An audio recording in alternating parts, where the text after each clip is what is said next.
నాకు మా అబ్బాయి తీసుకొచ్చి ప్రతిరోజు బుట్టడు పూలు నా పాదాల మీద పోసి మెళ్ళో ఓ పెద్ద పూలదండ వేసి నా ఒళ్ళంతా చందనం రాసి నా కాళ్ళ మీద పడి నమస్కారం చేసి వీధిలోకి వెళ్ళి మాత్రం నేను వద్దన్న పనులన్నీ చేస్తున్నాడు అనుకోండి, నేను సంతోషిస్తానా? నా రెండో కొడుకు మాత్రం పొద్దున్నే వచ్చి నా రెండు కాళ్ళకి నమస్కారం పెట్టి పరమధార్మికమైన జీవనం చేసి నేను ఎలా బ్రతకమన్నానో అలాగే బ్రతికి తృప్తితో జీవనం చేస్తున్నాడు అనుకోండి, నేను ఎవరిని చూస్తే సంతోషిస్తాను? నా రెండో కొడుకుని చూస్తే సంతోషిస్తా, పెద్ద కొడుకుని చూసి సంతోషించను. అందుకే ధర్మము అన్న మాటకు అర్థం ఏమిటంటే ధ్రియతేవా జనైరితి ధర్మం. ఈశ్వరుడు ఎలా బ్రతకమని చెప్పాడో అలా బ్రతుకుతున్నవాడెవరో వాడి పట్ల ఈశ్వరుడికి ప్రీతి ఎక్కువ. అందుకే ఎవడు ధర్మాత్ముడో వాణ్ణి నిరంతరము రక్షిస్తూ ఉంటాడు. వామనమూర్తి యొక్క ఘట్టంలో వాడు నా కొరకు రక్షింపవలయువాడు అన్నాడు. నేను వాణ్ణి రక్షించానంటే నా గొప్ప అనుకోకండి. ధర్మాత్ముడైన వాణ్ణి నేను రక్షించకపోతే అసలు నేనున్నానని లోకం నమ్మదు. నేనొకడిని ఉన్నాను అని నమ్మాలంటే ధర్మాత్ముడిని రక్షించాలి. అందుకు రక్షించా, వాడి కోసం కాదు, నా కోసం. అందుకే ధర్మాత్ముడు ఎక్కడుంటాడో అక్కడే పరమేశ్వరుడు ఉంటాడు. వాడితోనే కలిసి నడుస్తూ ఉంటాడు భగవంతుడు ఎప్పుడు. అందుకే శ్రీరామాయణంలో ధర్మం గురించి కౌసల్యామాత ఒక మాట మాట్లాడుతుంది. దాన్ని సద్దెన్నపు మూట అంటారు పెద్దలు. ఈ శ్లోకం పిల్లలకి తప్పకుండా చెప్పండి అంటారు. ధర్మాచరణము మనకి సమయం అంతా అనుకూలంగా ఉన్నన్నాళ్ళు చేయడం కాదు, సమయము ప్రతికూలంగా ఉన్నప్పుడు కూడా ధర్మాచరణమును విస్మరించరాదు. ధర్మము ధర్మమే, ధర్మాన్ని ధర్మంగా నిర్వర్తిస్తూనే ఉండాలి. రాముడు పుట్టాడు, పెరిగాడు, పెద్దవాడయ్యాడు, వశిష్ఠ విశ్వామిత్రులకు శిష్యుడయ్యాడు, వాళ్ళందరి దగ్గర పాఠాలు నేర్చుకున్నాడు, సీతమ్మని వివాహం చేసుకున్నాడు, అయోధ్యానగరానికి తిరిగి వచ్చాడు, అంతఃపురాల్లో కాపరం చేశాడు, దశరథ మహారాజు గారి ఛత్రఛాయల్లో జీవనం చేశాడు. అప్పుడు ధర్మాచరణం చేయడం గొప్ప కాదు. రాజ్యం నుంచి బయటికి వెళ్ళిపోవలసి వచ్చి తాను తప్పు చేయకపోయినా అరణ్యవాసం చేయవలసి వచ్చి ఆఖరికి జట కూడా తల దువ్వుకోకుండా జిల్లేడు పాలు పోసుకొని మర్రిపాలు పోసుకొని జటలు కట్టుకుని చెప్పులు లేకుండా నారచీరలు కట్టుకుని 14 సంవత్సరములు అరణ్యవాసం చెయ్యాలి. కౌసల్యంది, ఇన్నాళ్ళు ధర్మం పట్టుకున్నావు, చాలా తేలిక. ధర్మం రక్షించిందన్నావు, తేలిక. ఇప్పుడు నీకు కాలం ఎదురు తిరిగింది, ఇప్పుడు నీకు అనుకూలం కాదు, అరణ్యవాసానికి ఎడుతున్నావు, అన్నీ కష్టాలే. నీ భార్యకి కష్టం, నీకు కష్టం, దోమలు కొడతాయి, ఈగలు కొడతాయి, క్రూర మృగాలు ఉంటాయి. ఇంత గొప్పవాడివి ఎక్కడో పర్ణశాల కట్టుకు పడుకోవాలి, అప్పుడు కూడా పట్టుకోగలవా? రామా, నీకు ఆశీర్వచనం చేస్తున్నాను. యం పాలయసి ధర్మం త్వం ధృత్యాచ నియమేనచ సవై రాఘవసార్థూలా ధర్మస్వామభిరక్షతు. ఏ ధర్మాన్ని ఇంతకాలం నియమంతో పట్టుదలతో అనుష్ఠించి దాని యొక్క అనుగ్రహాన్ని పొందావో, కాలము ప్రతికూలముగా ఉన్నప్పుడు కూడా ఆ ధర్మాన్ని పట్టుకుని నువ్వు రక్షింపబడదవుగాక, ధర్మాన్ని మాత్రం విస్మరించవద్దు అంది. రాముడు ధర్మాన్ని ఒక్క విషయంలో పక్కన పెట్టాడు అనుకోండి, 2 కాండలు లేవు రామాయణంలో. కిష్కింధ కాండలో సుగ్రీవుడితో స్నేహం చేసుకోవడం మానేసి వాలితో స్నేహం చేసుకుంటే చాలు. వాలి చిటిక వేసి పిలిస్తే వస్తాడు రావణాసురుడు, అంత భయం. అటువంటి వాలితో స్నేహం చేసుకోవాలా? ఎందుకనంటే వాలే పెద్ద దోషం చేశాడు, తమ్ముడి భార్యను తెచ్చి తాను అనుభవిస్తున్నాడు. నువ్వే అధర్మంలో ఉన్నావు, నీతో నాకు స్నేహం ఏమిటి? వాలిని సంహరించి సుగ్రీవుడితో స్నేహం చేసుకున్నాడు ధర్మం కోసం. ధర్మం కోసం సుగ్రీవుడితో చెలిమి చేసుకున్నాడు కాబట్టి సుందరకాండ వచ్చింది, యుద్ధకాండ వచ్చింది, తర్వాత పట్టాభిషేకం అయింది. ఎవడెలా పోతే నాకెందుకు, నా పనవడం కావాలని చెప్పి మార్గాన్ని విడిచిపెట్టి పనివ్వడం ఒకటే చూసుకుని ఉంటుంటే ఇవాళ రామాయణం మనందరం ఇంత గొప్పగా చదువుకుంటామా? రామాయణాన్ని ఇంత కీర్తిస్తామా? త్రేతాయుగం ద్వాపరయుగం దాటిపోయినా కలియుగంలో కూడా ఏ ఊరెళ్ళినా రామాలయం రామనామం ఉంటాయా? ధర్మం ఒక్కటి గొప్పది. భక్తి అన్న మాటకి విస్తృతిలో ఆలోచన చేస్తే ధర్మమును ఎవడు ఆచరిస్తాడో వాడు పరమ భక్తుడు అని గుర్తు. కాలము కలిసి రాని, కాలము కలిసి రాకపోని ధర్మాన్ని తప్పకుండా ఎవడు పట్టుకుంటాడో వాడు చిరంజీవి. మీకు అది దానికి రామాయణమే తార్కాణం.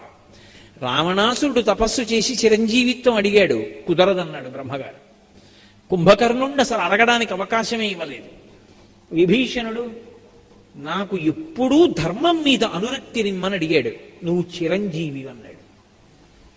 ఇవాళకి పుట్టినరోజు వస్తే నల్ల నువ్వులు బెల్లం ముక్క ఆవు పాలు కలిపి 3 మాటలు పుచ్చుకుని చిరంజీవుల పేర్లు తలుచుకుంటాం. అశ్వత్థామ బలివ్యాసో హనుమాంశ్చ విభీషణ అని, పరశురామో కృపాచార్యో అని చెప్పి 7 పేర్లు తలుచుకుని సప్తైతే చిరజీవినః అంటాం. 7 చిరంజీవుల్లో విభీషణుడు ఒకడయ్యాడు. అడిగాడా బ్రహ్మగారిని వరం? అడగలేదు. ఎవడు ధర్మాత్ముడో వాడు ఈశ్వరుడి చేత రక్షింపబడతాడు. ఎవడు ధర్మం తప్పాడో వాడు ఈశ్వరుడి యొక్క రక్షణ పొందలేడు. అందుకే భక్తి అన్న మాటకు అర్థము ధర్మాచరణమే. ధర్మం ఎవరు చెప్పాలి? వేదప్రోక్తము ధర్మము. వేదం ఏం చెప్పిందో అది ధర్మం. అందుకే వేదో నిత్యమధీయతాం తదిదితం కర్మస్వనుష్ఠీయతాం అంటారు శంకర భగవత్పాదులు. వేదప్రోక్తమైనటువంటి ధర్మాన్ని పట్టుకుని ఎవడు అనుష్ఠిస్తాడో వాడు సర్వకాలముల యందు రక్షింపబడతాడు. అసలు వాంగ్మయాన్నంతా పిండేస్తే 2 అక్షరాలు ధర్మం. ఆ ధర్మాన్ని ప్రచారం చేయడానికే శంకరాచార్యుల వారిని పీఠాలు పెట్టారు.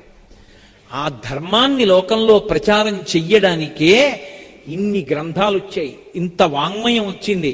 ఆ ధర్మం అన్న మాట లేని నాడు మనుష్య జాతికి అసలు ఏ విధమైనటువంటి ఉద్ధరణ అవకాశం లేదు. ఆ ధర్మాన్ని ఎవడు అనుష్ఠిస్తాడో వాడు సర్వకాలముల యందు ఈశ్వరుడికి ప్రీతిపాత్రుడవుతాడు. 2, కలియుగంలో కలిపురుషుడి నుంచి మనని రక్షించగలిగినది ఏది అంటే భగవంతుని యొక్క నామము. కలౌ నామ సంకీర్తన. భగవన్నామాన్ని పలకడం నోటికి అలవాటైందనుకోండి, అస్తమానం భగవన్నామం ఏదో ఒకటి అనుకుంటూ ఉంటాడనుకోండి, ఆ నామము చాలు రక్షించేస్తుంది.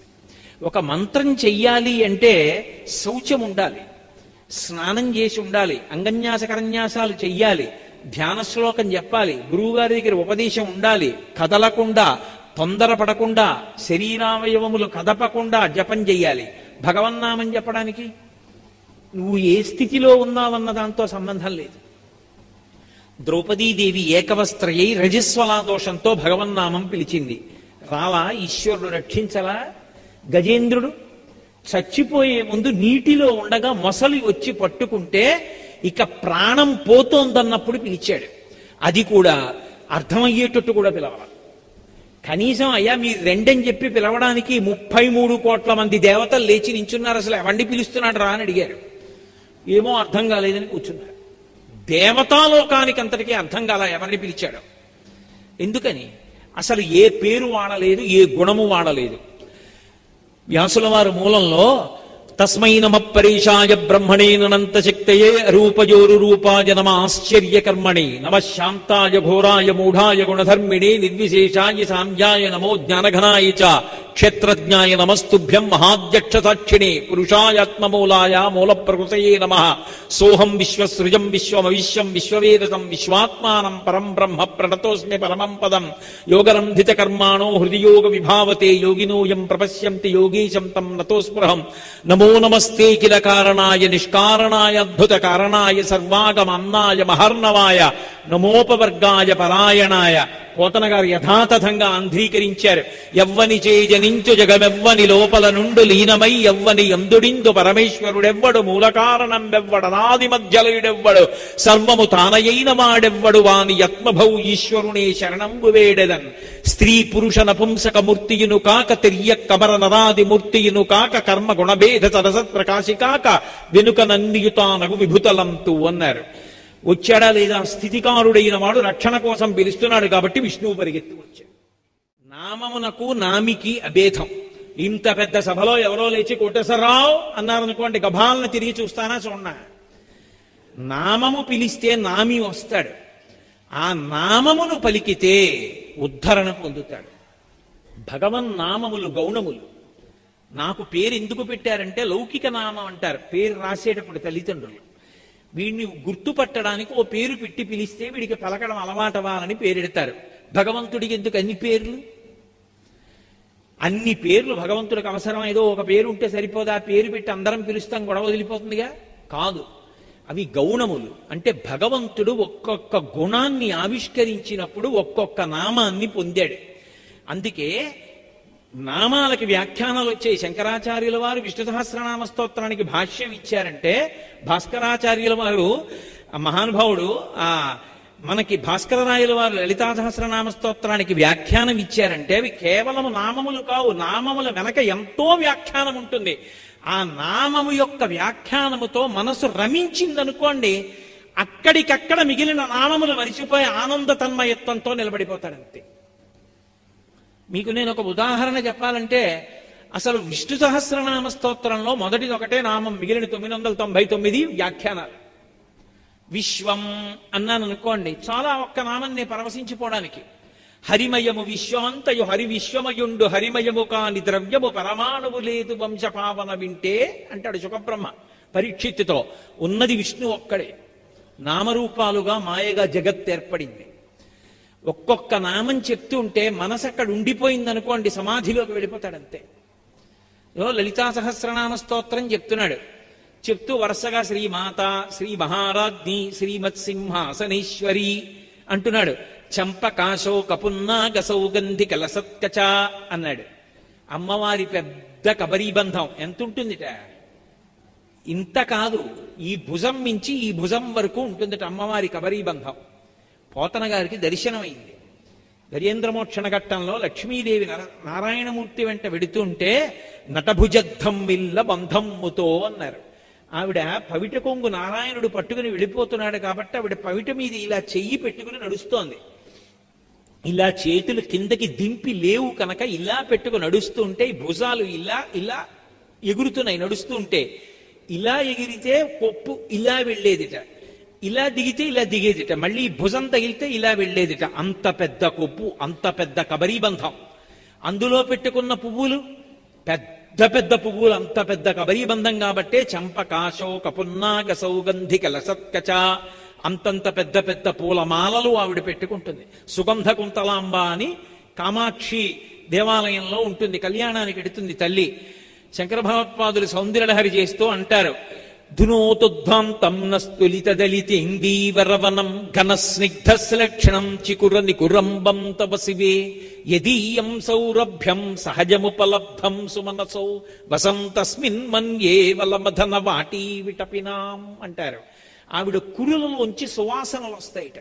ఎంత సువాసనలు వస్తాయంటే దేవతా వృక్షములకు పూసినటువంటి పువ్వులు అనుకుంటాయిట. అమ్మవారు తురుముకుంటే బాగుండి ఆ సువాసన చూద్దాం అనుకుంటాయిట. దేవతాకాంతలు దేవతా వృక్షముల యొక్క పువ్వులు పెట్టుకుంటారు. అటువంటి సువాసనలు గుబాళించే కొప్పు మా తల్లి కొప్పు. చంపకాశో కపున్నాగ సౌగంధి కలసత్కచ అన్నప్పుడు అమ్మవారి కొప్పు కొవ్వు, ఆ కొప్పులో తురిమినటువంటి పూలదండలు, ఆవిడ పెట్టుకున్న సూర్యుడు చంద్రుడు, ఆవిడ తలమించి పెట్టుకున్నటువంటి ఆ పాపట పిండి, ఆవిడ కొప్పు మీద పెట్టుకున్న చూడామణి, అవన్నీ దర్శనం చేసి అదే కనపడుతోందనుకోండి, ఆ నల్లటి కొప్పు వంక చూసి చంపకాశో కపున్నాగ సౌగంధి కలసత్కచ, చంపకాశో కపున్నాగ సౌగంధి కలసత్కచ అని అదే నామం చెప్తూ నేను పరవశించిపోతున్నాను అనుకోండి. అక్కడే స్నానం చేసి వస్తున్న మా అబ్బాయి వచ్చి, ఏమిటి నాన్నగారు మరిచిపోయారా ఏమిటని, కుడి విందమణి శ్రేణి కనత్కోటి రమండిత అన్నాడు అనుకోండి, చెయ్యి భూట్టుడా పాడి చేసేసేవరా, ఎంత అనుభవిస్తున్నానో తెలుసా మనసులో. ఎందుకురా ఎవడు చెప్పమన్నారా నేను తర్వాత నామం అంటాను.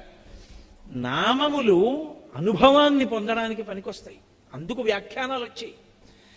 నామం ఉట్టినే రాలేదు. రామ అన్న నామం ఉంచడానికి వశిష్ఠుడు ఎంతకాలం ఇక్ష్వాకు వంశానికి పౌరోహిత్యం చేశాడు. లోకాన్ని ఉద్ధరించడానికి ఇవ్వాలి రామనామం. అందుకని అటువంటి నామాన్ని ఉంచడం కోసమని అంత కష్టపడ్డాడు. ఒక్కసారి రామ అన్నాడు అనుకోండి ఎవడైనా, అగ్నిబీజ అమృత బీజముల యొక్క అనుసంధానం. అలా అన్నందుకు గాను పాప రాశి అంతా ధ్వంసమైపోతుంది. అమృత బీజం కాబట్టి ఇక మళ్ళీ పాపరాశి లోపలికి వెళ్ళలేదు. రామ అన్నంత మాత్రం చేత అంత గొప్పగా అద్భుతాన్ని అనుభవించగలుగుతాడు. పంచాక్షరి మహామంత్రంలో, అష్టాక్షరి మహామంత్రంలో జీవములు ప్రాణములైన బీజాక్షరాలు ఏమున్నాయో ఆ బీజాక్షరములను అనుసంధానం చేసి రామనామం తీసుకొచ్చారు మహానుభావుడు వశిష్ఠ మహర్షి. అంత తేలికగా పలకగలిగినటువంటి నామం లోకంలో ఇంకోటి లేదు. ఏ ఒత్తులు ఉండవు. అటువంటి నామాన్ని పలికితే చాలు. అందుకే నామావళులు అని చెప్పి ప్రతి దేవత మీద ఇస్తారు గౌణములు కనుక. 108, 1000 మధ్యలో అంకెలు ఉండవు. ఏ 73, 386, 493 అలా ఉండవు. 108 ఎందుకుంటాయంటే ఈ సమస్త జగత్తు, ఈ సృష్టి అంతా 27 నక్షత్ర పాదాల్లో వస్తుంది. పుట్టినప్పుడు వారం తిథి ఇది కాదు ప్రధానం. ఏ నక్షత్రంలో పుట్టాడన్న దాన్ని బట్టి జాతకం వేస్తారు. ఆ ప్రతి నక్షత్రానికి 4 పాదాలు, 27 నక్షత్రాలు. ఒక్కొక్క నక్షత్రానికి 4 పాదాలు, 27 4లు 108. సనాతన ధర్మానికి ఉన్న గొప్పతనం ఏమిటంటే వాళ్ళు వీళ్ళు అని పక్షపాతాలు ఉండవు. సమస్త జగత్తు సంతోషంగా ఉండాలి. అంటే 108 నక్షత్ర పాదాల్లో పుట్టిన వాళ్ళందరూ సంతోషంగా ఉండాలని. అవి 4 కాళ్ళున్నవైనా 2 కాళ్ళున్నవైనా శం ద్విపదే శం చతుష్పదే సమస్త ప్రాణులు సుఖంగా ఉండాలని లోక కళ్యాణం కోసం 108 నామాలు చెప్తాడు. ఎందుకని 108 నక్షత్ర పాదాలు ఉన్నాయి కాబట్టి. ఇంకా నాకు సంతోషం సరిపోలేదంటే సహస్రం. సహస్రం అంటే అనంతం. అన్ని నామాలు చెప్పి విరిసిపోతాడు. నామానికి అంత శక్తి ఉంది. అంత శక్తి నామానికి ఉన్నా ఏ ప్రాణి నామం చెప్పలేదు. 84 లక్షల జీవరాశులు ఉన్నాయని చెప్పింది వేదం. అందులో భగవన్నామము పలకగలిగిన వాడెవరు అంటే మనుష్యుడొక్కడే. ఆ నామాన్ని పలికినంత మాత్రం చేత పాపాన్ని ధ్వంసం చేసుకుంటాడు. కానీ పలకగలడా? అస్తమానం భగవన్నామం చెప్పడం సాధ్యమా?